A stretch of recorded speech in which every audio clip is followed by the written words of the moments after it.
Bonjour, bonsoir à toutes et à tous. Ravi d'être ici ce soir dans le cadre du salon J'aime Genève. Ravi aussi d'avoir un certain nombre de personnes qui nous suivent online. Pour nous, c'est important d'être ici d'une part parce qu'on voit des visages qui sourient, on voit des yeux qui sont rieurs et je suis sûr que de l'autre côté de votre écran, c'est pareil. Et ça nous fait plaisir de revenir à la fois dans cette formule hybride, j'ai envie de dire, mais dans le bon sens du terme, puisqu'on est avec vous ici à Genève et en même temps, depuis chez vous, justement, on continue nos formules, nos conférences en ligne. Je ne sais pas pour ceux et celles qui sont ici si vous les avez déjà suivies. Je vois qu'il y a beaucoup de oui, donc merci. On continue une fois par mois comme ça en ligne, mais on essaye de faire découvrir des lieux, des occasions, des partenariats justement. Et ce salon à Genève était une très belle occasion justement d'aborder une thématique particulière qui est l'art déco, que l'on espère qui va vous séduire ce soir. Juste avant de commencer, quelques petits détails techniques, je dirais simplement pour qu'on connaisse le déroulé de l'ensemble. Je m'appelle Ghislain Aucreman, déjà. Je suis avec Inesi Taguet. Nous sommes tous deux historiens du bijou. On est ici pour vous faire découvrir cette période. On est accompagné en ligne par Paul Paradis, qui est également historien de l'art et qui va être avec nous sur le chat pour pouvoir répondre aux différentes questions sur le chat, mais également au bout de cette heure de conférence pour pouvoir nous envoyer les différentes questions. Donc vous sur place, vous pourrez nous poser toutes les questions que vous voulez. Et en ligne, bien évidemment, merci Paul, vous pourrez nous envoyer vos questions que nous recevrons et nous y répondrons comme si vous étiez avec nous, justement ici, dans le cadre de la foire. Voilà, nous allons donc commencer cette thématique et on espère que ça va vous plaire. Ce soir, on parle d'art déco. Quel plaisir d'être avec toi, Ghislain, avec plaisir partagé. Ici dans Genève, à J'aime Genève, en présentiel encore une fois, et avec vous, chez vous, nos amis et Paul. Ce soir, nous allons voyager dans ce monde incroyable de l'art déco. Qu'est-ce que c'est que l'art déco? Pourquoi? Comment? Ici, nous regardons deux images. À gauche, nous avons Laila Nikoska, recréée ou interprétée ou incarnée par Marcel Picot pour le théâtre Les Folies Bergères. Et vraiment, Laila, avec ses courbes, cette grande danseuse qui étudiait avec les ballets russes et qui venait de Russe et qui est devenue très européenne, elle est une muse pour cette période où il y a vraiment les divas, mais les divas qui sont tout à fait nouvelles, ces femmes. Même à droite, quand on regarde cette sculpture par René Lalique, cette sculpture, c'est quoi? C'est pour le radiateur d'une voiture. Et c'est une femme sublime, encore une fois, sculptée par René Lalique, très facile à interpréter, à voir, la perception de ce que c'est facile, mais c'est aussi d'un niveau d'art élevé et c'est quelque chose qui peut être reproduit. C'est important pour l'art déco, que les arts soient transversales, que soit c'est votre théière dans votre cuisine, en bakélite, ou soit quelque chose créé avec les matériaux les plus luxueux, que ça doit être transversal et que ça doit incarner l'esthétique que nous allons examiner ce soir.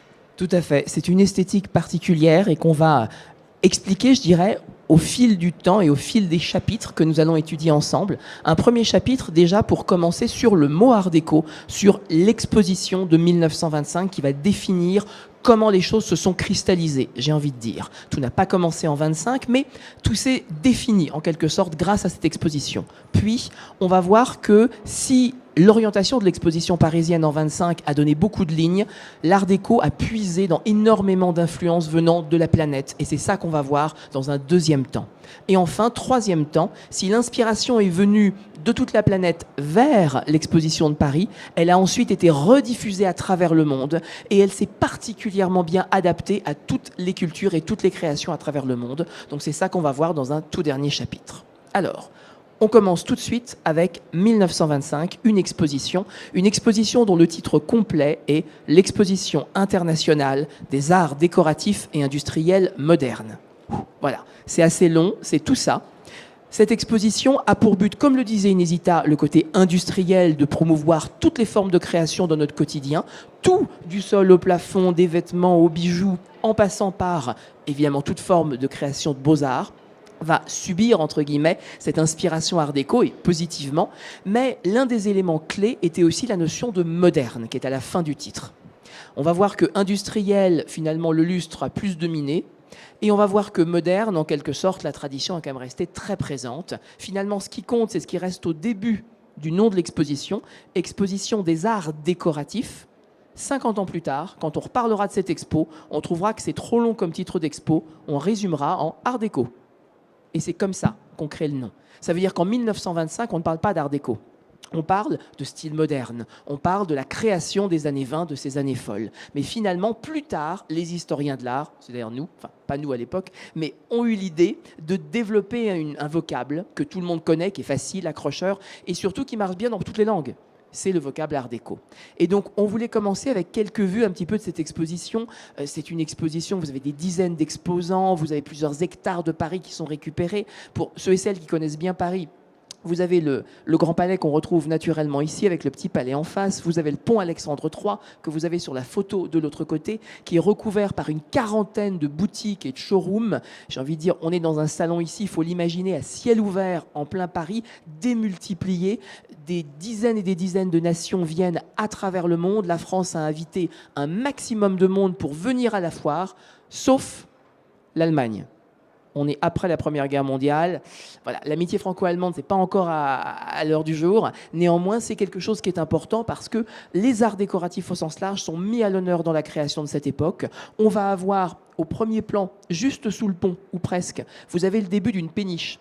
Ça veut dire qu'on va occuper jusque sur la Seine, jusque sur le fleuve. Vous avez 3 grandes péniches qui s'appelaient Amour, Délices et Orgue, et qui ont été réalisées par le couturier Paul Poiret. Donc, la grande création de la haute couture, elle est là. Vous avez à l'intérieur du Grand Palais toute forme d'art décoratif. Vous allez jusqu'au Trocadéro, jusqu'à la Tour Eiffel. Vous avez tout le Champ de Mars. Tout est inondé, j'ai envie de dire, de boutiques, d'espaces. Le but est de montrer qu'après la Première Guerre, d'une part, la France est toujours là, qu'elle relance l'économie de la création, qu'elle relance le luxe, et c'est l'un des éléments forts justement qu'on va découvrir. Et donc on crée des architectures spécifiques dans le cadre de l'exposition. Alors on recycle évidemment ce qui existe déjà, le Grand Palais en fait bien sûr partie, mais on va créer de nouveaux éléments, parmi lesquels on va voir au cœur de l'exposition une fontaine.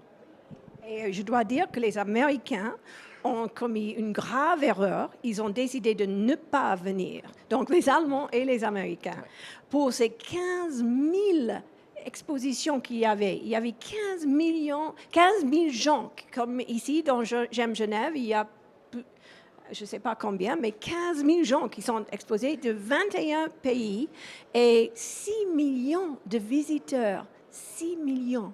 Et au cœur de cet événement qui vraiment a changé l'histoire de la culture, il y avait cette fontaine qui s'appelait les Sources de la France. Cette fontaine qui a été créée par René Lalique. Si vous voulez voir des morceaux de cette sublime fontaine, il faut aller à Hakone, au musée de Lalique. Hakone, excusez-moi, Hakone au Japon, au musée de Lalique. Il y avait des parties de verre qui incarnaient cet esprit de lumière. À gauche et à droite, nous regardons 2 bijoux par Mauboussin en particulier. Mauboussin a fait un choix pour cette exposition en 1925 de vraiment fêter le concept de fontaine. À gauche, on a une fontaine avec des émeraudes probablement taillées, je dirais probablement taillées en Inde. Je ferai ce pari avec assez de certitude. On est d'accord. Mais autour de ces émeraudes, de ces feuilles, vous voyez l'eau qui coule, vraiment, qui pousse et coule comme dans une fontaine. Et à droite, vraiment, merci, vraiment, à droite, vous pouvez voir, oui, très bien, merci. À droite, vous pouvez voir vraiment les courbes de l'eau qui pousse. Cette collection, ce bijou sublime, c'était un diadème. On ne sait pas où ça se trouve maintenant. C'est dans une collection privée quelque part, j'espère. Et c'est pourquoi la photographe est vieille. Mais il faut quand même regarder cette photo pour voir la transversalité. Architecture, on dit que pendant cette période, vraiment, la joaillerie incarne l'architecture. C'est l'architecture de la joaillerie. Et ici, sûrement, vous voyez quel sublime diadème avec cette fontaine au-dessus de la tête d'une dame de cette époque. Si on continue, on va regarder un certain nombre de pavillons, je dirais, qui ont été majeurs dans le cadre de l'exposition 1925. Ici, nous sommes dans un pavillon qui s'appelait l'Hôtel du collectionneur.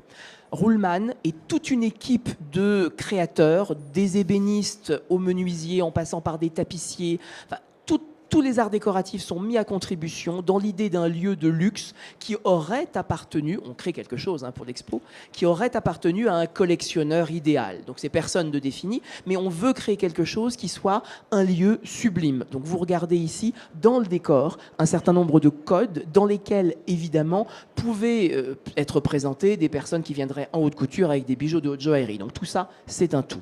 Ce qui est intéressant, c'est de voir que, d'une part, les formes géométriques dominent. C'est l'un des critères extrêmement importants de l'art déco. L'art déco a puisé dans cette stylisation des formes. Donc vous avez quand même des cercles, des rectangles, des lignes très structurées, très stylisées, une belle élévation justement, mais que finalement cette géométrisation des formes, elle se base sur une culture qui est celle des savoir-faire et de l'artisanat français du XVIIIe siècle. Les grands panneaux de boiserie que vous avez à l'arrière, le travail de tapis, de savonnerie comme on l'appelle, qui est la manufacture de la savonnerie française, les tapisseries des Gobelins, et bien évidemment le travail de l'ébénisterie.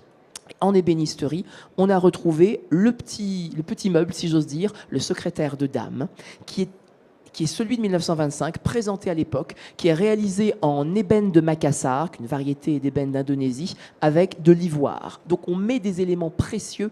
À l'intérieur, vous avez des éléments avec du métal aussi. Donc on fait un meuble bijou, en quelque sorte, de la même façon qu'au XVIIIe siècle, on travaillait le bois, on travaillait ces matières précieuses, justement. Et on est dans le comble du luxe, véritablement. C'est la volonté de faire sublimer en quelque sorte ce luxe. Et donc, de fait, ça va être pareil pour toutes les thématiques d'art décoratif, pour tous les domaines d'art décoratif. On ne va pas être dans quelque chose de léger. On va vouloir montrer que finalement, la guerre est dépassée, ce sont des années folles, on est fiers, on a la capacité et les techniques et le savoir-faire manuel pour réaliser des objets comme cela, et donc tous les métiers vont faire pareil. Et Ruhlmann est un petit peu l'un des leaders, on pourrait dire, de cette société des artistes décorateurs dans lesquels vous avez des ébénistes, des décorateurs ensembliers, des joailliers, enfin bref, toutes les grandes catégories que l'on retrouve à ce moment-là. C'est vraiment l'esprit d'art nouveau qui continue après la rupture de la Première Guerre mondiale, que tous les arts sont égaux.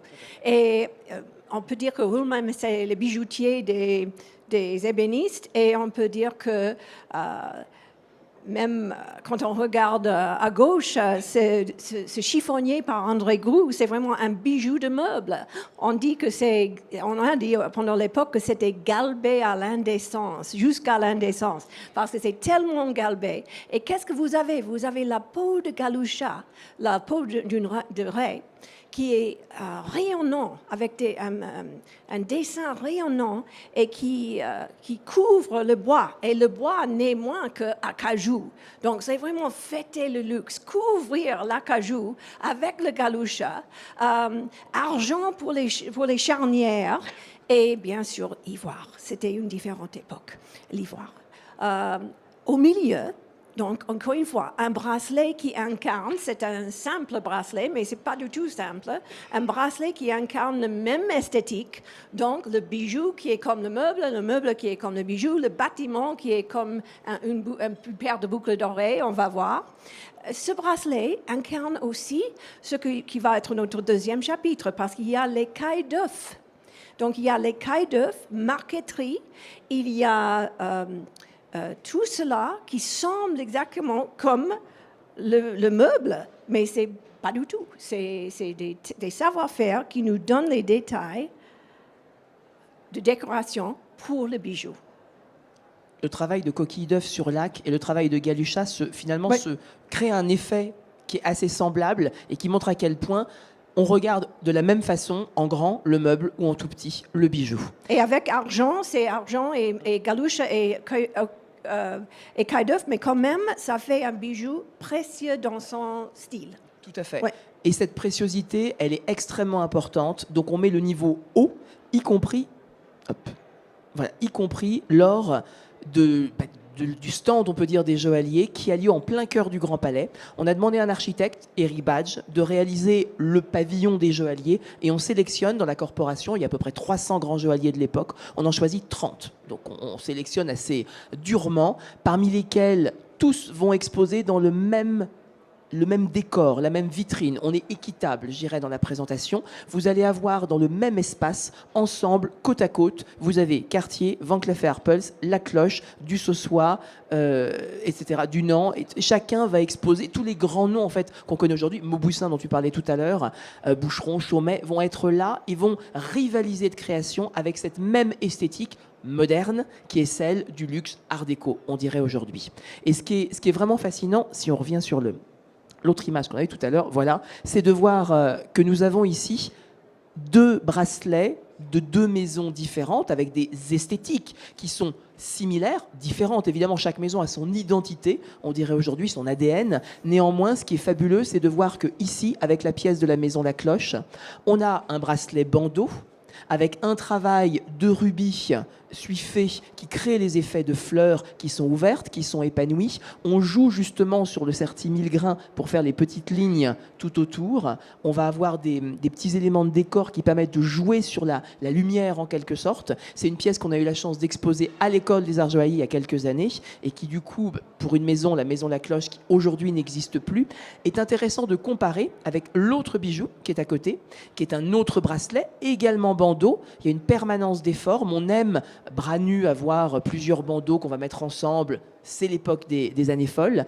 Et on va avoir ici ces roses épanouies, ces fois elles sont ouvertes, avec une alternance de diamants et de rubis, pardon, suiffés, avec évidemment les feuilles en émeraude, également suiffées. Donc suiffé, on est... Le terme suiffé est comme une goutte de suif, en fait. Donc on est vraiment avec cette forme un petit peu de cire qui est arrondie sur le dessus et plate sur le bas, qui crée un effet bombé, en fait, naturel, plus délicat au toucher, dirait-on, et qui ne rompt pas visuellement avec le regard d'une telle pièce. Ce qui est fabuleux, c'est que cette pièce de Van Cleef & Arpels, elle a été récompensée d'un grand prix à l'exposition de 1925, et toutes ces créations, tous ces motifs, vous allez toujours retrouver l'image de la rose. Cette rose stylisée a été, on dirait aujourd'hui, dessinée par un grand designer qui s'appelait Paul Irib. Et Paul Irib, c'est un des grands noms avec Groult, avec Ruhlmann, dont on a parlé. Irib a dessiné une rose très stylisée que toutes les grandes maisons vont réinterpréter à leur façon, qu'on soit dans le mobilier, qu'on soit dans la décoration intérieure ou que l'on soit ici dans le cadre du bijou. Donc on a des supports communs, on a des images et des motifs qui sont similaires et à chaque fois chacun y met sa patte, y met son identité et va être naturellement récompensé. Et les Français, parce qu'il y a d'autres maisons joaillières qui sont présentes dans d'autres pavillons de pays étrangers, mais les Français étant réunis ensemble, ils font bloc en quelque sorte, et c'est eux qui vont véritablement diffuser un goût qui ensuite va avoir un très fort succès à peu près partout dans le reste du monde. Ghislain parlait au sujet du style et comment est-ce que les dames faisaient des stacks, on dit en anglais, des niveaux, des accumulations de bracelets. Pourquoi? Parce qu'en regardant la robe était une petite robe, très souvent sans manches, scandaleuse, parce que les robes sans manches montraient les bras nus. Même aujourd'hui, il y a controversie au sujet de montrer les bras nus. Et Michelle Obama a créé un grand scandale avec ses bras nus dans le White House. Mais voilà, on portait des robes comme cela avec les petites coupes courtes à la garçonne. Et on aimait beaucoup avoir beaucoup de bracelets. On était athlétiques. Ces dames déclaraient leur droit d'être athlétiques, de danser, de nager, de faire les sports, de porter les maillots de bain qui montraient encore une fois les jambes nues. Fumer, c'était une autre époque qui voulait dire nécessaire à droite. Le nécessaire était nécessaire pour rouge à lèvres, pour poudre, pour fard pour les joues, parce que le maquillage n'était pas créé comme aujourd'hui, qui durait. Le maquillage dure un peu aujourd'hui. Nous avons de la chance. Pendant cette époque, il fallait refaire, parce qu'ici, on avait le poudre blanche, et aussi on avait le rouge à lèvres très, très rouge. Si on perdait cela, il fallait refaire. Donc, le nécessaire, les maillots de bain, les robes et beaucoup de bijoux sur les bras et les sautoirs. Donc, il y avait encore une fois ce mariage entre mode, maquillage, bijoux, sport, les droits de la femme, et architecture, tout cela. On disait, depuis l'époque 1900, on parlait des 3 grâces du luxe, la haute parfumerie et maquillage, la beauté en fait, la haute joaillerie et la haute couture. Tous les 3 se retrouvent, et ils se retrouvent dans un cadre particulier qui est un autre pavillon qui s'appelait le pavillon de l'élégance, où on sublime justement la femme, et comme tu l'as dit, avec tous ses accessoires. Donc oui, ceci c'est vraiment, cette robe était dans le pavillon de l'élégance, tu as tout à fait raison. Et au milieu, j'adore cette couverture de la magazine parce que vous avez la sculpture, l'œuvre d'art, et la femme moderne, athlète, qui nage, qui déclare son indépendance, qui est comme la sculpture, mais avec beaucoup de fierté, avec beaucoup de liberté. Elle n'est pas du tout objectifiée, comme on aime dire aujourd'hui. Pas du tout. Elle déclarait son droit de se maquiller, de couper ses cheveux, de faire ce qu'elle voulait dans son pavillon de l'élégance. Et dans ce pavillon de l'élégance, c'était vraiment la maison Lanvin qui a dominé et qui était un des grands noms, Jeanne Lanvin. Mais il y a eu également un joaillier qui a été présent dans ce pavillon. Oui, à droite, si nous regardons ce dessin pour l'émeraude de Bérénice, qui était aussi qui a été récompensé avec un grand prix pendant l'exposition de 1925, on voit la transversalité que nous venons de discuter avec Ghislain. Parce que où est la mode là? Où est le maquillage? Où est la dame qui déclare sa liberté? Mais où est le beau bijou? Le bijou joue son rôle avec elle. Et à gauche, il y a une émeraude qui s'appelait à cette époque-là la Bérénice, au sujet de laquelle Ghislain et nous avons fait des recherches. Tout à fait, des recherches, parce qu'on trouve que c'est une histoire fabuleuse, comme beaucoup d'émeraudes peuvent en avoir, mais celle-ci particulièrement. Il faut savoir qu'avant d'arriver sur ce collier d'épaule qui se portait assez bas, qui est une pièce créée pour l'exposition de 1925, donc c'est une sorte de chef-d'œuvre de l'exposition, qui a été démontée après l'exposition. Donc véritablement, ça a été pour ce moment-là. L'émeraude est une émeraude trouvée au XVIe siècle en Colombie. Donc on a déjà l'histoire des conquistadors qui arrivent en Colombie, qui récupèrent l'émeraude, qui vont la ramener jusqu'en Europe. L'émeraude va passer probablement des ports espagnols aux ports portugais, qui vont transporter l'émeraude jusqu'à leurs acheteurs par le cap de Bonne-Espérance sous l'Afrique du Sud pour arriver à Goa, en Inde. Ils vendent cette émeraude au grand Maharaja, qui décident de graver l'émeraude avec leurs techniques, les techniques qui, encore aujourd'hui, à Jaipur, sont pratiquées. Si vous regardez, merci pour les détails justement, si vous regardez bien les détails, vous avez un jardin véritablement de fleurs qui est à l'intérieur. Néanmoins, ces fleurs que vous avez là ne sont pas indiennes. Parce qu'en achetant les émeraudes, certains jésuites dans les bateaux donnaient des Bibles également, dans l'espoir que les Indiens puissent être évangélisés.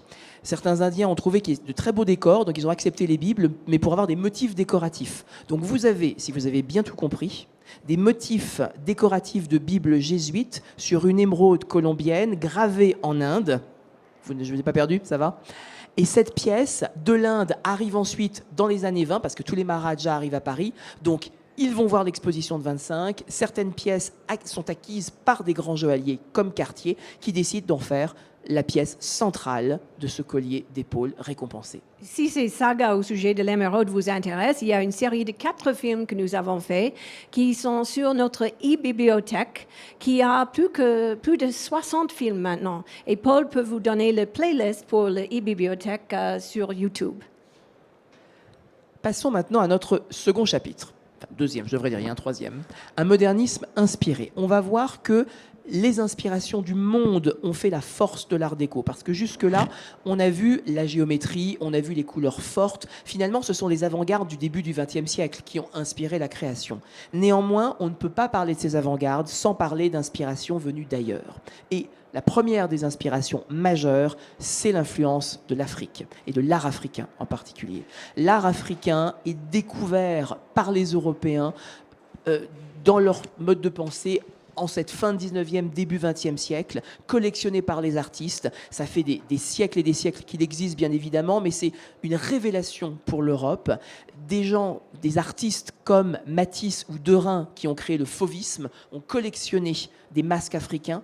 D'autres personnes comme Braque ou Picasso, et vous noterez que ce masque de culture Nimba appartient au musée Picasso, donc c'est Pablo Picasso qui l'a eu. Ils ont aussi collectionné ces pièces. Plus tard, après la Première Guerre, pensons à André Breton, par exemple, dans le surréalisme, qui a collectionné de l'art africain, de l'art océanien, de l'art précolombien. Donc toute cette forme de création non occidentale est une richesse pour l'art déco à cette époque.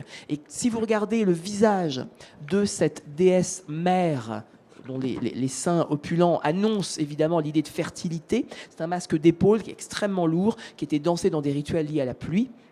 Ce visage, avec ses formes stylisées, a fortement inspiré Pablo Picasso lorsqu'en 1907, il peint Les Demoiselles d'Avignon, qui est une œuvre charnière, on peut le dire, entre les débuts en quelque sorte de ses réflexions et le passage très vite au futur cubisme. Et là, vous voyez, on a un visage qui est presque un masque africain. N'est-ce pas que c'était 1904 quand Picasso a vu son premier objet d'art africain chez Derain, non? Chez Derain, tout à fait. Et oui. Sans l'art africain, oublie le cubisme, oublie l'art moderne pour moi. C'est parti, il n'y a rien. Je crois que ce bracelet au milieu incarne cela d'une façon superbe. Ce bracelet le montre particulièrement. D'une part, il prend les lignes, l'esthétique stylisé, en fait, pas besoin de fioritures. On prend les lignes de bijoux de type africain, on y ajoute notamment de la malachite du Congo, donc en plus on ajoute une pierre avec une provenance africaine, et on va jouer sur des effets de mélange de couleurs audacieux que peut-être la culture européenne seule n'aurait pas été capable d'oser. Et là, c'est ce qu'on trouve ici. On est en 1931, dans un contexte, c'est une autre époque, d'une exposition internationale, mais qui cette fois-ci est coloniale. La France célébrait ses colonies. Je ne suis pas là pour faire l'apologie des colonies, mais c'est juste pour vous montrer qu'en cette occasion, il y a eu une célébration d'inspiration venue de différentes parties du monde, et notamment de ce qu'on appelait à l'époque l'Afrique française.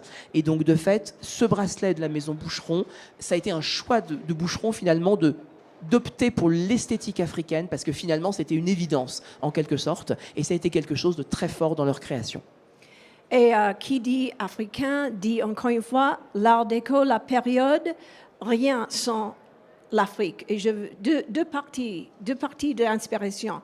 La partie African-American, les soldats qui sont venus pendant la Première Guerre mondiale dans la France et qui ont tout changé avec leur musique, avec leur héroïsme, avec tout, qui ont fait une grande partie d'eux, qui sont des artistes, qui ont fait un choix de revenir dans Paris pendant les années 20 parce qu'ils se souvenaient bien de la liberté qu'ils ont pu vivre dans Paris.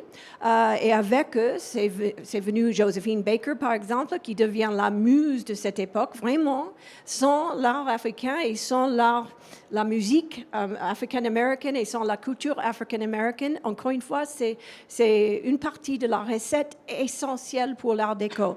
On peut voir ici, au centre, Josephine dans sa jupe célèbre avec les bananes, que Beyoncé a très bien repris. Et c'est important. Je fais l'emphase sur le fait que Beyoncé avait repris cela, parce qu'il ne faut pas, surtout pas, j'ai passé beaucoup de temps à étudier Josephine, il ne faut pas penser que cela était quelque chose qu'on a choisi pour elle.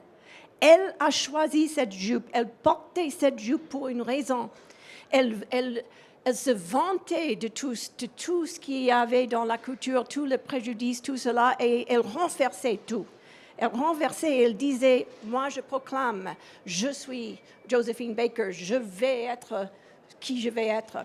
Donc c'est très important de regarder l'influence de la musique, et à gauche et à droite, deux bijoux qui sont infusés avec la personnalité de Josephine, littéralement.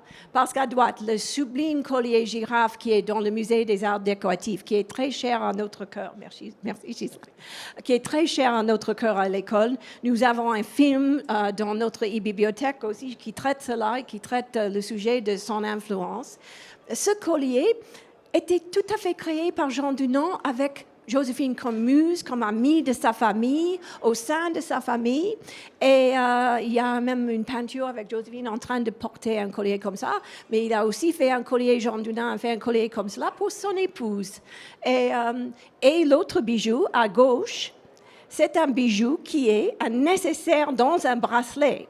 Donc, c'était nécessaire dans un bracelet. Et Joséphine aimait bien le porter et elle aimait bien aussi les donner comme cadeau. Et de temps en temps, nous avons des gens, quand j'ai donné une conférence au sujet de Joséphine, des gens qui ont fait des commentaires qu'ils avaient des bracelets qui étaient donnés aux membres de leur famille par Joséphine comme cadeau. Il y a une combinaison là.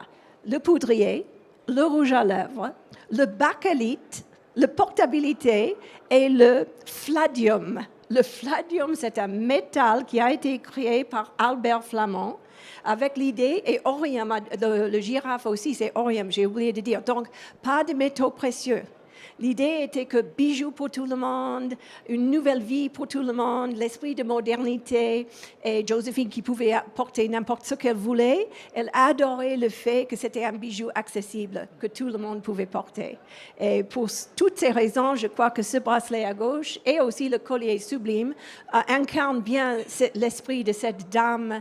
Je ne peux pas même dire le nom Joséphine Baker sans commencer à avoir des larmes dans mes yeux. Je suis tellement heureuse qu'elle est enfin dans le Panthéon où elle devrait être. Oui. Autre grande inspiration, l'Égypte. En 1922, excusez-moi, je perds ma voix. En 1922, l'archéologue Howard Carter et son mécène Lord Carnarvon découvrent la tombe d'un petit pharaon dont, à part eux, plus grand monde se souvenait. Il s'appelait Toutankhamon.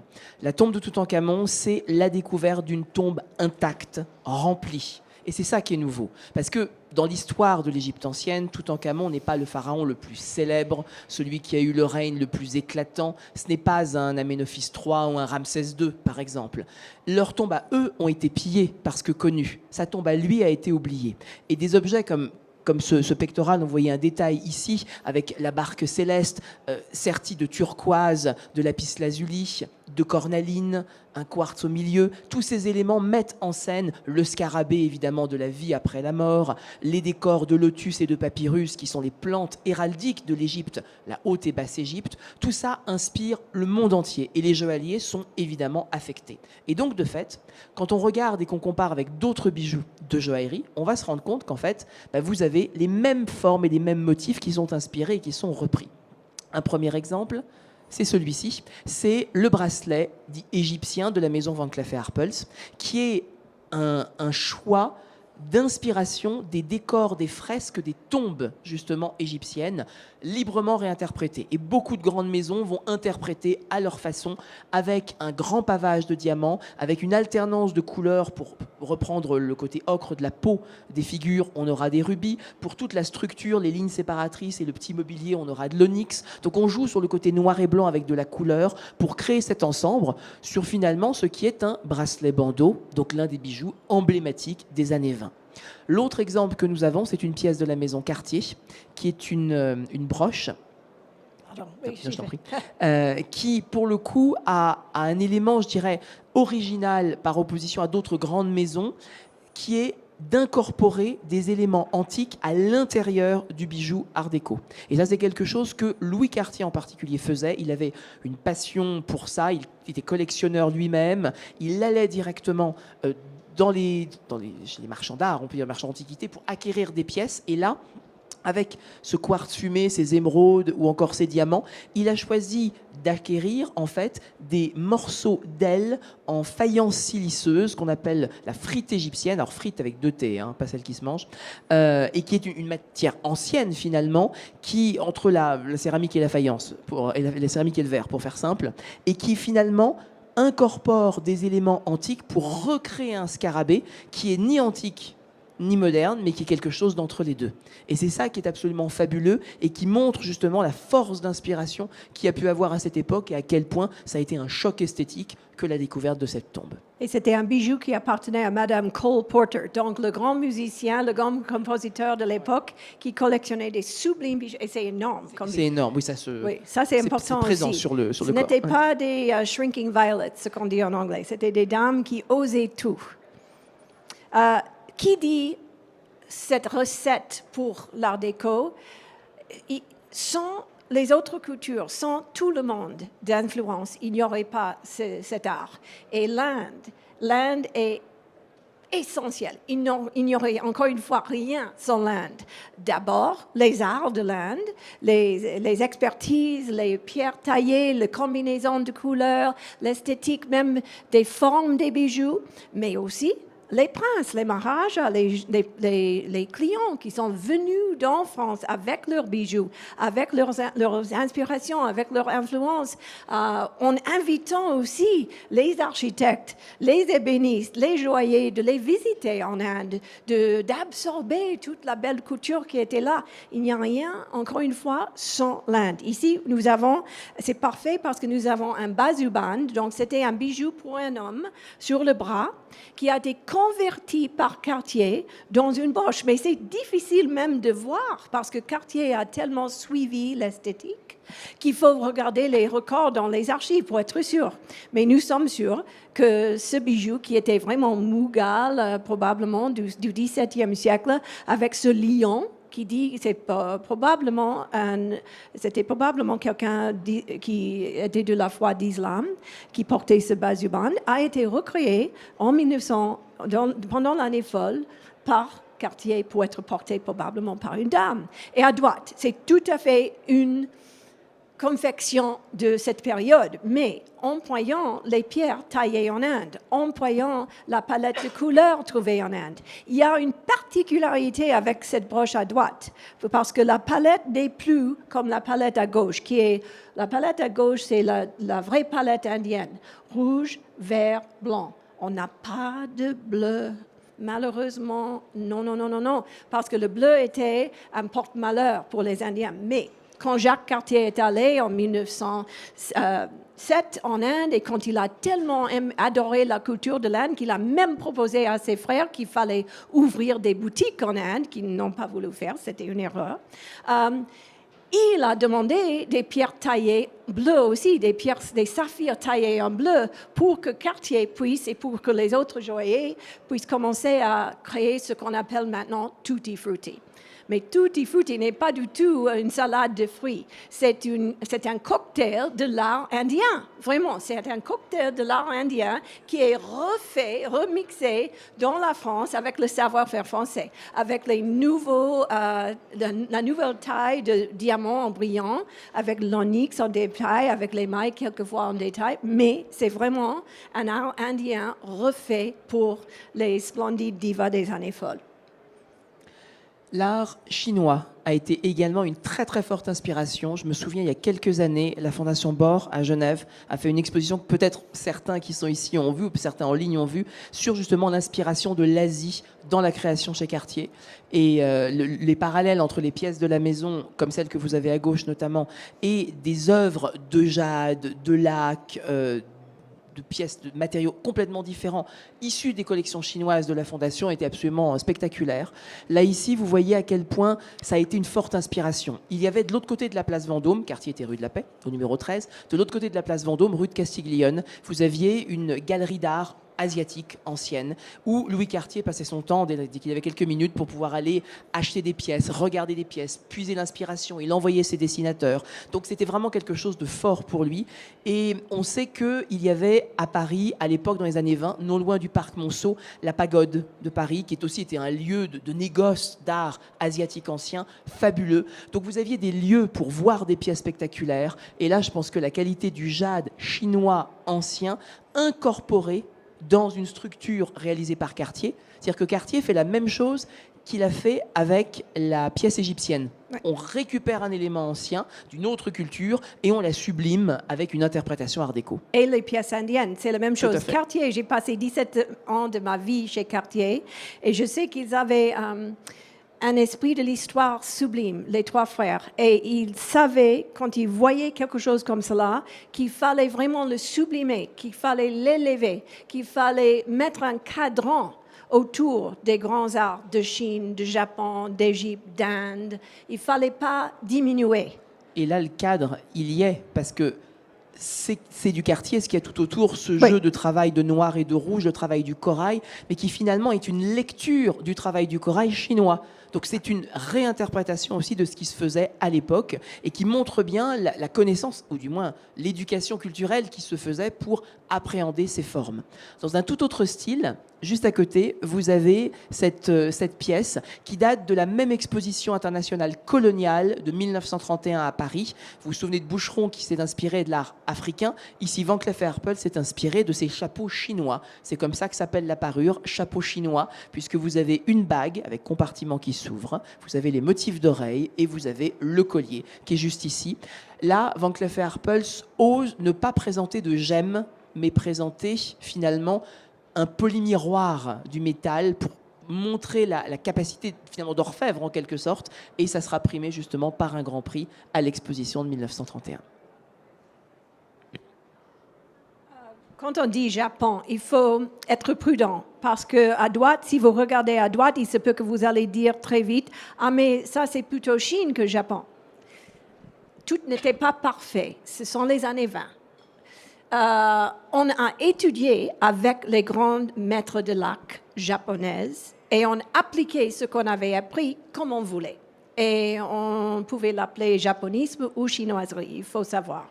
Mais à gauche, avec Eileen Gray, la 19e Lady Gray, quelle personnalité fascinante, architecte, décorateur, femme indépendante. Elle n'est morte qu'à l'âge de 98 ans en 1976.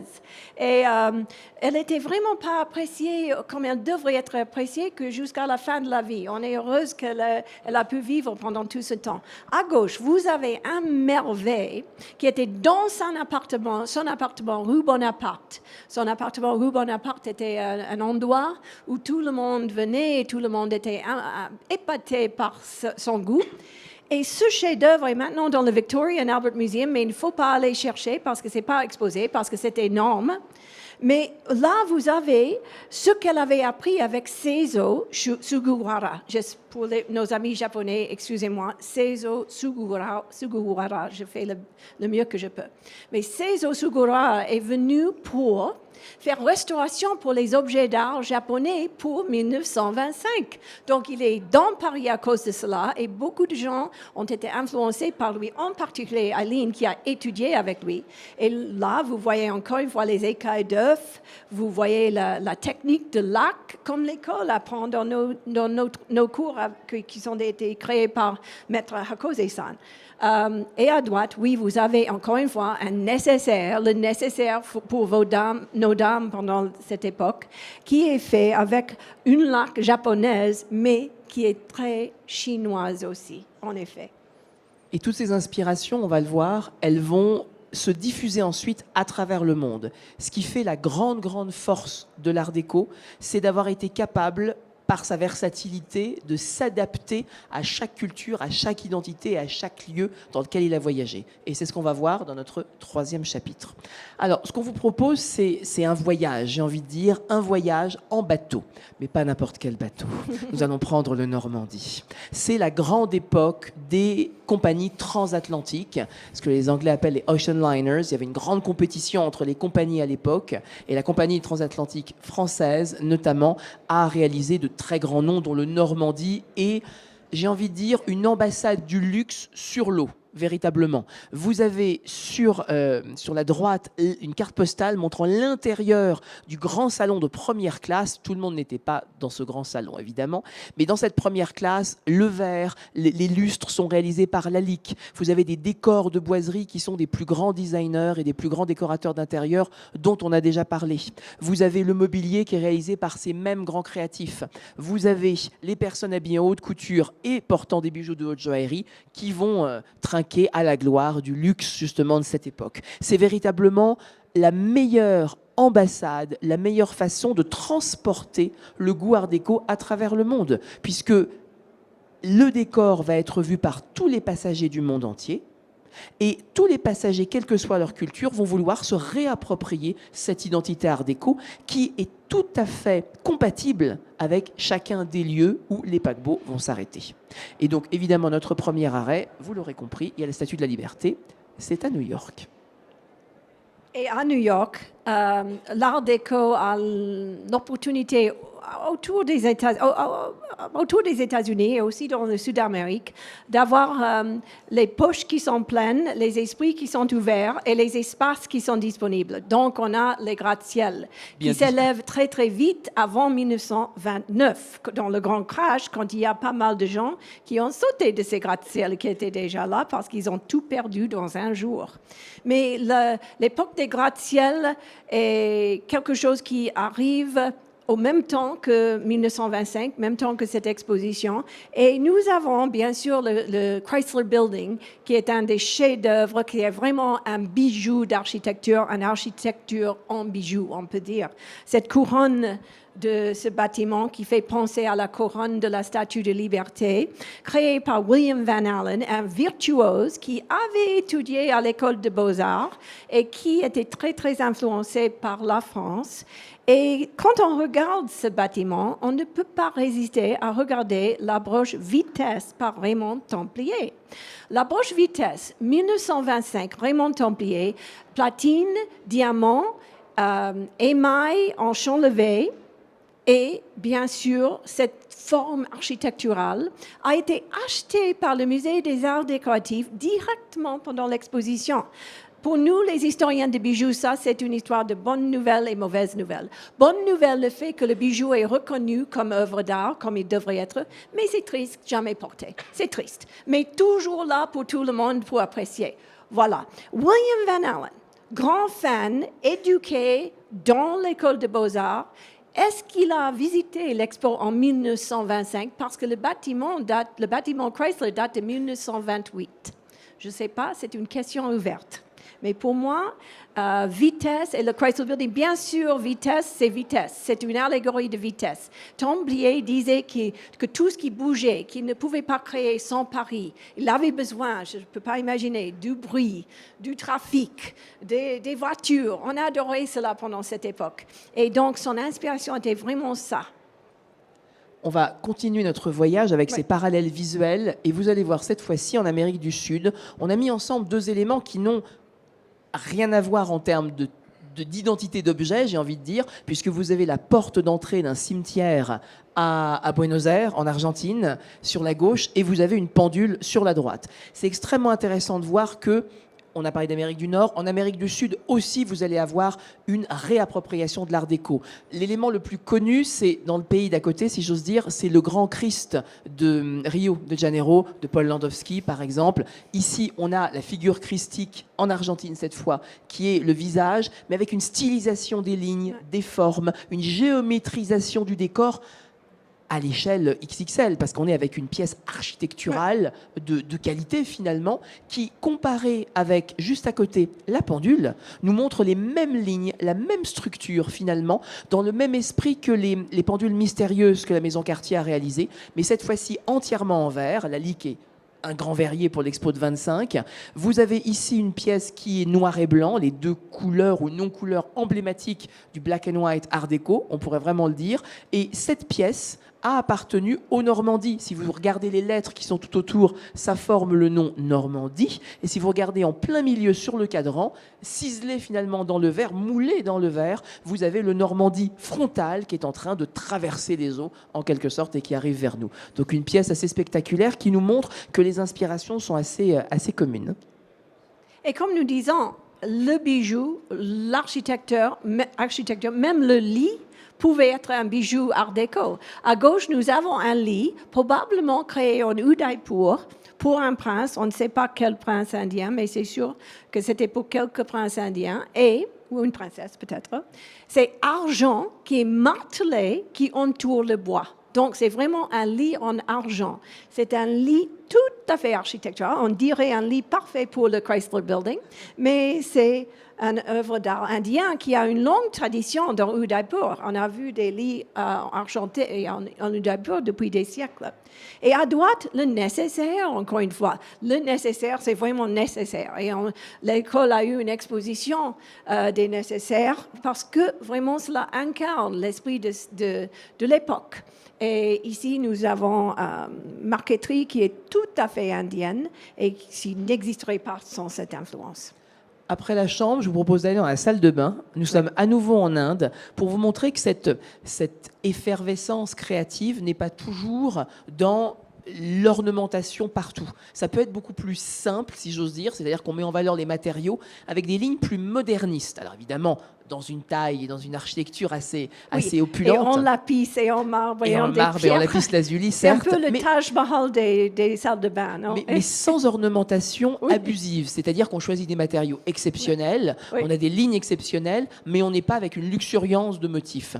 Ce décor de Jodhpur, ici, nous évoque également les décors du palais du Maharaja d'Indore, par exemple, qui était un grand fan de modernisme et qui s'articule particulièrement bien avec la tendance fin des années 20, début des années 30, qui est celle d'une autre société qui quitte les grands décorateurs, qui est celle de l'Union des artistes modernes à Paris, dans lesquels vous avez Raymond Templier, dont tu as parlé, il y a Charlotte Perriand également, il y a dans les grandes figures Eileen Gray, dont tu parlais aussi. Voilà, Mallet Stevens, donc des personnages comme des architectes, des designers, des joailliers qui ensemble vont créer. Et mettre ensemble ces éléments, c'est aussi comparer visuellement cette pièce avec celle-là. Finalement, vous avez des matériaux précieux, des lignes simples, des gaudrons, un travail finalement très architecturé, mais en beaucoup plus petit, puisqu'il s'agit d'une boîte précieuse, bien évidemment. Et vous noterez que nous avons la rose de Paul Éribe, gravée dans du lapis lazuli pour servir d'ornementation du bouton de préemption et qui nous montre bien à quel point ces éléments sont toujours très présents et se diffusent à travers le monde. Avec le platine, avec le sertissage millésimé, avec les diamants baguettes qui sont tout à fait des tailles de diamants qui sont nés pendant cette période. Donc le mariage de tout dans un nécessaire. Le diamant baguette, la meilleure façon d'avoir de la géométrie dans un diamant, c'est pour ça aussi. Le style l'a emporté finalement sur le besoin technique. Shanghai était une capitale de l'art déco aussi. Shanghai était l'endroit sublime pour admirer l'art déco pendant cette époque. Avec ce bâtiment, on peut bien voir avec le ferry de Woodsung qu'on peut voir dans les détails. Et bien sûr, sans les sublimes arts de Chine, on n'aurait pas, encore une fois, le vrai art déco.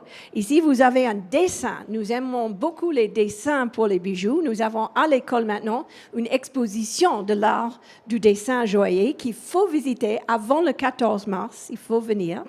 Et là, vous avez un dessin avec le dragon dans ses nuages. Vraiment, il chasse la perle qui flamme, la perle de la tradition impériale. Et tout cela est bien interprété pour un autre nécessaire. Ce qui est intéressant, c'est de voir que lorsque la Chine bascule dans le modernisme, on va voir que ces motifs du dragon et des nuages, on va les retrouver dans un bâtiment qui, je vous l'avoue, on n'a pas résisté à choisir ce bâtiment, vous l'avez peut-être jamais vu, qui est incroyable. Vous avez ici des dragons, en fait, qui sont présentés là, et vous avez les nuages qui sont tout autour très stylisés. Donc ça veut dire qu'on reprend les motifs chinois traditionnels, mais on les modernise en quelque sorte dans un bâtiment qui est pour l'association d'aviation chinoise à Shanghai. Il faut savoir que au tout début des années 30, il y a eu une grande exposition de catégorie internationale dans ce qui est aujourd'hui la banlieue de Shanghai, en quelque sorte, où de nombreuses personnes sont venues et où l'art déco s'est diffusé et a vraiment fait de Shanghai une capitale art déco, comme Inzita le disait, mais en même temps a créé des bâtiments complètement originaux, comme celui que vous avez juste là, puisque finalement, un autre moyen de transport, on pourrait parler des trains, on a parlé des paquebots, ici c'est l'aviation justement, et c'est quelque chose qui revient. Et juste à côté, on ne pouvait pas résister avec mettre en parallèle cette broche de Cartier. Louis Cartier a une histoire personnelle avec l'aviateur Santos Dumont. Il y a toute une histoire de l'aviation qui fascine beaucoup de monde, et donc du coup une broche avion avec ses diamants baguettes notamment et ses diamants ronds taille brillants ensemble montre une communauté finalement d'intérêt et de passion pour cette modernité qui est celle justement des nouvelles technologies. Alors comment finir sur un tel sujet? L'Art déco, ça a duré jusqu'à la Seconde Guerre mondiale. Les choses ont été brutalisées à un moment donné. On sait comment tout ça malheureusement s'est terminé. Pendant un moment donné, on ne voulait plus du tout parler d'Art déco. Mais l'Art déco est revenu et l'Art déco revient encore aujourd'hui. Je pense que c'est un style dont tout le monde connaît le nom, que tout le monde souhaite comprendre et apprécier. Qu'est-ce qui fait qu'aujourd'hui, il y a un tel renouveau finalement d'Art déco? On a choisi 2 pièces très contemporaines. Oui, Ghislain et moi, nous avons passé des moments nous passons beaucoup de moments heureux, mais des moments en choisissant 2 objets pour montrer l'intemporalité de l'Art déco. Nous avons choisi la sublime broche de Michel Ang qui s'appelle « Et l'arbre de vie » et aussi « The Embrace of Jade ». Comment est-ce que je vous dis la jade qui embrasse. Qui nous embrasse, qui nous entoure. Donc, ici, nous avons l'Art déco, nous avons l'esprit, mais nous avons une grande évolution. Ce n'est pas répétition du tout. Elle retourne à la taille rose. Elle tout à fait fait une interprétation de la Chine, de l'art de Chine, mais avec le savoir-faire sublime qui mérite n'importe quel atelier français, avec le pavage, avec les courbes et tout ce qui entoure ce sublime jade. Si on doit choisir une pierre qui est vraiment la pierre d'Art déco, je crois qu'on pourrait choisir jade, parce que c'était pendant cette époque que des dames comme Barbara Hutton ont choisi la jade plutôt que des diamants, plutôt que des rubis, plutôt que de rien, parce que sauf les perles. Et c'était vraiment la pierre qui incarne, parce que reconnaître la jade pour sa valeur et même faire exploser sa valeur montre qu'on a tourné ses yeux dans d'autres directions que dans l'Europe.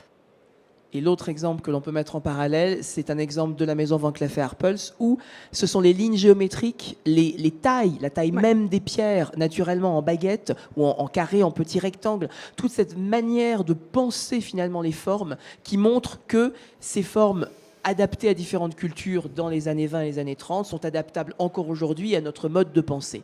Qu'est-ce qui s'est passé? Pourquoi est-ce que c'est ressurgi et pourquoi est-ce que ça revient autant?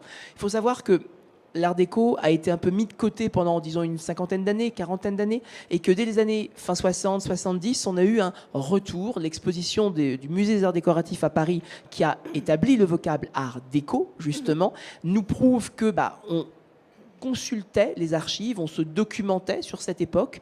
De grands collectionneurs d'art déco, de façon générale, ont commencé à s'y intéresser. On sait que Andy Warhol, par exemple, dans son héritage, a eu de nombreuses pièces art déco qu'il a collectionnées. Ah oui. Karl Lagerfeld a lui aussi eu des pièces extrêmement importantes. On sait que la vente de la duchesse de Windsor, à la fin des années 80, a fait ressurgir des noms parfois oubliés de cette époque, pour ne pas citer Suzanne Belperron, par exemple. Mais ça a été des grands moments comme ça, de la fin des années 70, des années 80 et encore après, qui font qu'on s'est rendu compte de la richesse finalement que l'Art déco pouvait offrir à la création, et que dès les années 90 et les années 2000, on s'est dit mais on peut réinterpréter, c'est-à-dire ne pas faire des pastiches, fort heureusement, mais reprendre des codes qui plaisent, qui pour nous sont agréables, et les twisté, si j'ose dire, avec une touche contemporaine. Et c'est ça qui fait qu'aujourd'hui, l'Art déco est probablement encore l'un des styles les plus appréciés. Oui, et je crois qu'ici, avec ces 2 objets, la modernité pure, l'architecture, on pense au gratte-ciel, on pense à Chrysler Building, et à gauche, l'influence, pas l'influence, mais l'ingrédient essentiel, c'était de tourner les yeux autour du monde, tourner les yeux partout avec l'esprit ouvert. Tout à fait. Un grand lieu, un grand moment, une grande époque de liberté, comme tu le disais. Et c'est ça qui fait sûrement de cette période une grande période. On espère vous avoir donné toutes les clés de lecture. On pourrait rester des heures sur ce thème, sur l'Art déco. C'est un grand sujet qui nous passionne tous les deux. Et comme on est bavard, on va s'arrêter ici pour cette thématique. Merci de votre présence, soit ici à GEM Genève, soit en ligne avec nous depuis chez vous. Nous allons vous donner un petit moment évidemment de questions, bien entendu, donc restez avec nous, juste pour vous indiquer les prochaines conférences, pas ici mais en ligne, qui seront données par l'école. La toute prochaine sera sur l'exposition dont Inesita vous parlait, sur le dessin joaillier, qui est donc à l'école jusqu'au 14 février prochain. Cette exposition a une thématique de conférence qu'Inesita va donner avec l'une de nos grandes dessinatrices qui donne les cours de dessin justement, et le cours sur l'histoire du dessin joaillier avec toi.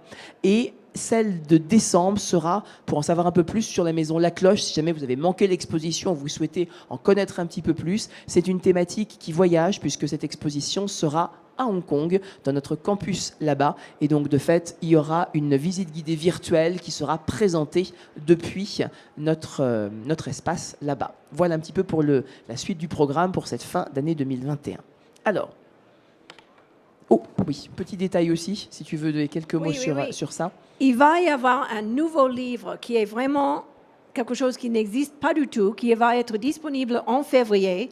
Et pendant J'aime Genève, on peut précommander ce livre ici dans la foire, mais il va y avoir autre opportunités sur notre site aussi. C'est un livre qui va être une référence, c'est l'œuvre de la vie de l'auteur, un livre grande référence pour les poissons, pour toutes ces recherches que les gens ont toujours besoin de faire et ils n'ont pas la référence. Donc, c'est vraiment par cet auteur une contribution à la recherche et à la connaissance qui est une partie de l'école, au sein de l'école. Le cœur de l'école maintenant, c'est vraiment d'ouvrir des champs de recherche, de soutenir les chercheurs et d'amplifier, encourager, nourrir, partager, transmettre la connaissance de la culture joaillière.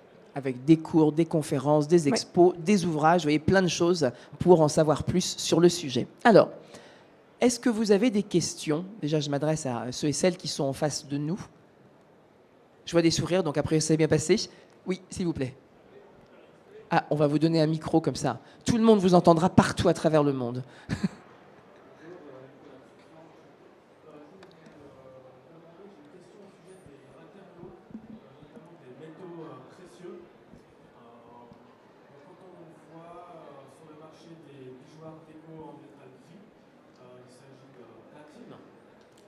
Mais parfois, il y a des exceptions et on trouve des exemplaires en or blanc dont la confection semble dater de cette période. Est-ce que l'or blanc existait déjà dans les années 30?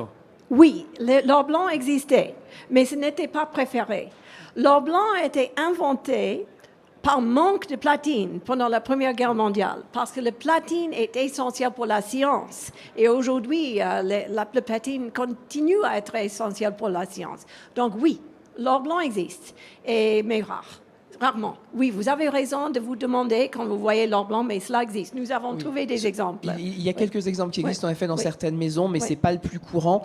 Ça a été plutôt pour compenser le fait de choisir autre chose que le platine, mais de la même façon qu'on trouve d'autres alliages, l'oréum, l'érodium, les platinoïdes qui ont aussi été employés autrement. Et aussi, ils aimaient tout ce qui était nouveau. Il faut savoir que même le grand affiche, nous n'avons pas l'affiche ici, mais la grande affiche de l'exposition qui montre la pollution dans les roses d'Iribe, c'était vraiment l'idée que la modernité, même avec la pollution, même avec bakélite, qui est l'ancêtre de plastique, oh my God, on est maintenant étouffé et noyé dans la plastique, mais l'idée que c'était l'avenir. Et c'était la modernité, l'opportunité pour tout le monde. Et ça, c'est bien aussi. Et il faut savoir que maintenant, nous sommes gâtés, nous avons beaucoup de privilèges. Mais à cette époque-là, la modernité était l'opportunité. Donc, il se peut aussi, par exemple, vous pouvez voir des rubis synthétiques mêlés avec les vrais rubis. Mais c'était cool, on aimait ça. Parce que le rubis synthétique, encore une fois, moderne, cool, chic. Et il se peut qu'ils ont fait ça. Oui, c'est vrai, tout à fait. Merci pour l'explication. Avec plaisir. C'est notre plaisir. Vous avez une question?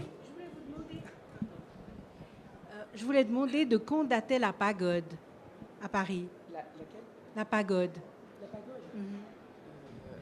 La pagode, c'est une très bonne question. Saint-Élou, la pagode de Saint-Élou. Oui, celle qui... Non, c'est celle qui est à côté du parc Monceau. Oui, Saint-Élou était un marchand de l'art asiatique.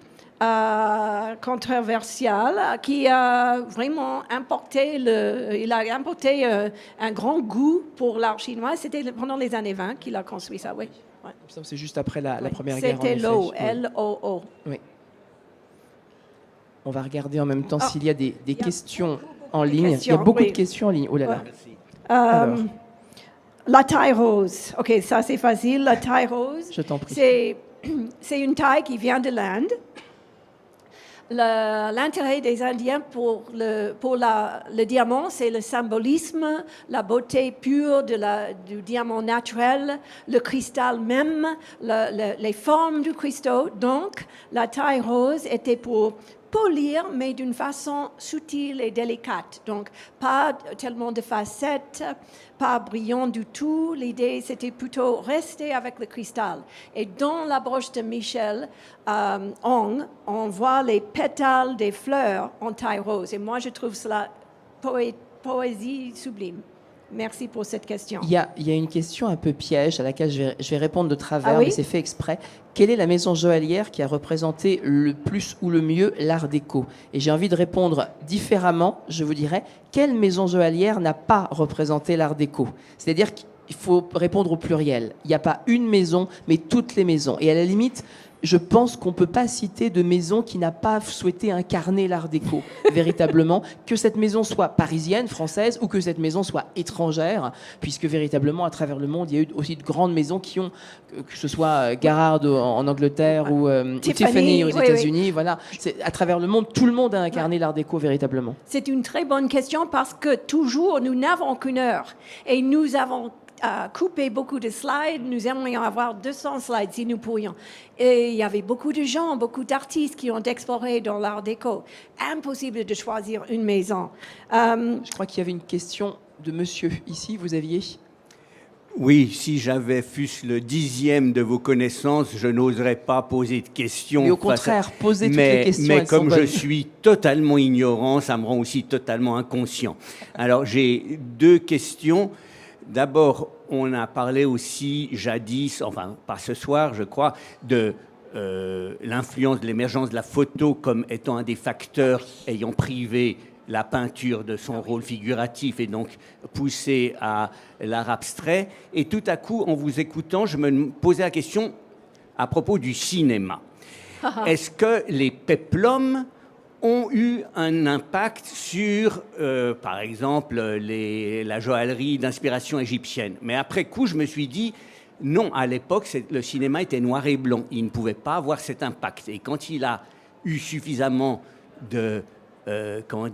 d'éclat visuel, c'était déjà une autre époque. Alors ça, comment réagissez-vous à cette première remarque? Et puis ma seconde remarque, c'est que le terme qui revient le plus dans ce que vous avez dit, que j'ai trouvé passionnant, c'est sublime et sublimé, ce qui donne à vos discours une connotation presque religieuse. Comment vous réagissez face à ma petite taquinerie?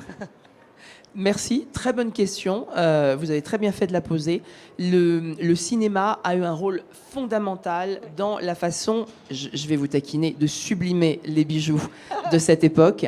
Les films en noir et blanc ont fait que, notamment dans les années 30, les grandes stars du noir et blanc ont notamment mis en valeur les bijoux de diamant. Et de fait, c'était une façon de jouer plus sur la lumière que sur la couleur, de fait.